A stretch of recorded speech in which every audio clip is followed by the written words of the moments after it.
we are going to show you some stretches that you can do when you're outside, you're doing a lot of different activities, and it's usually a really good idea to stretch either before or after you're done doing the activity. So I'm going to show you some stretches that you can do, which will help ease up some of the soreness and stiffness that may occur when you're doing those things. So the first one is good for back and for knee problems. It's a hamstring stretch, and I'm going to show you two different ways. The first one is standing. So what you want to do is you want to put the leg that you're stretching on top of a step in your house, or you can put it on top of a stool, something like that.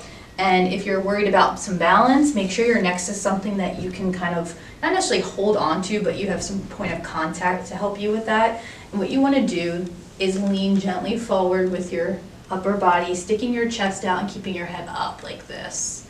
And the important thing is that you want to keep your knee straight. So if you feel like you're going further, but your knee is bending, that's not going to benefit you at all. You want to make sure you come back up and let that knee be straight. The other thing is you want to be mindful of your back positioning.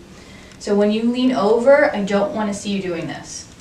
Just so you can touch your toes. That's not the idea with the stretch. The idea is just to get the stretch back here without having to worry about bending over like that, because that's going to be more not a good idea for your back. So we want to make sure you're nice and straight up, leaning forward. You want to hold it for about 20 to 30 seconds and do at least 3 of those on each side. And you may notice, like myself, one side is definitely tighter than the other. The next position for a hamstring stretch, if you do not feel comfortable doing it standing, there's another way you can do it, and that is with your leg up on the bed or a table in your home. So you're going to have the leg that you're not stretching hanging off if possible. The other leg's going to be nice and straight. It's going to be supported by whatever you're sitting up on. Same thing as like you work with standing. You're going to gently lean forward, leading with your chest, holding that for about 20 to 30 seconds, and you're going to do 3 on each side. So what you can also do is flex your foot towards you, and then you'll feel a stretch into your calf as well. It's pretty tight. When it's pretty tight, you can feel it all the way up. So you're just going to want to lean forward. And remember, don't curl over like this, because that's not good for your back. So the next one I'm going to show you is a good calf stretch. Same thing, people get tight calves with knee injuries as well as back injuries. The biggest and most common calf stretch is the sort of like they call like the runner's lunge stretch in a sense. You want to find somewhere that's stable that you can hold on to. And the leg that's being stretched is in the behind position. And the leg in front is going to bend, and you're shifting your weight forward. Now the biggest thing here is you want to make sure both your feet, your toes are pointed forward and not rotated like that. So keep it forward, and all your feet stay on the ground. So your heels are on the ground, they're not popping up like this. So you're leaning gently forward till you feel the stretch in your calf. You're going to hold that for 20 to 30 seconds. And you can alternate so that you do another one, the other side next. The next set of stretches I'm going to show you are for the shoulder. A pretty good common shoulder stretch is with the arm going across your body like this, and then your other arm supporting here. And this is stretching the back of the shoulder. So back in here, like this. You don't want to twist your back, you just want to bring your arm across and support it with this arm. And you're going to hold that 20 to 30 seconds and do 3 on each side.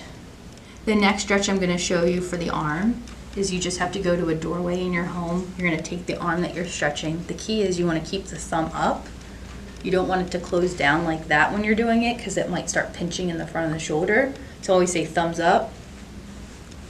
And you're going to step through the door like this, so that you're just shifting your weight onto a supporting leg. And then you should feel it all inside here. You might feel a little bit up here, and that's okay as long as it's not painful. And for this, you're going to hold it 30 seconds, 3 times.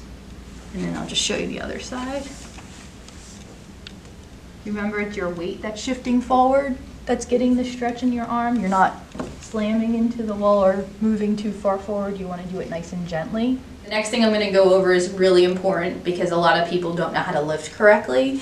So if something is positioned like this on the floor and you want to lift it up, what you want to do is set yourself really close to the item that you're lifting.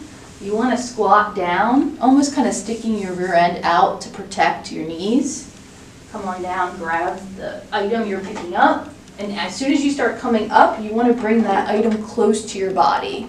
Closer to your body, the better. You have more control over it. If it's out here, that puts a lot of things in a bad position. Your back is being strained, your arms are being strained, your neck's being strained. So anything you carry needs to be close to your body.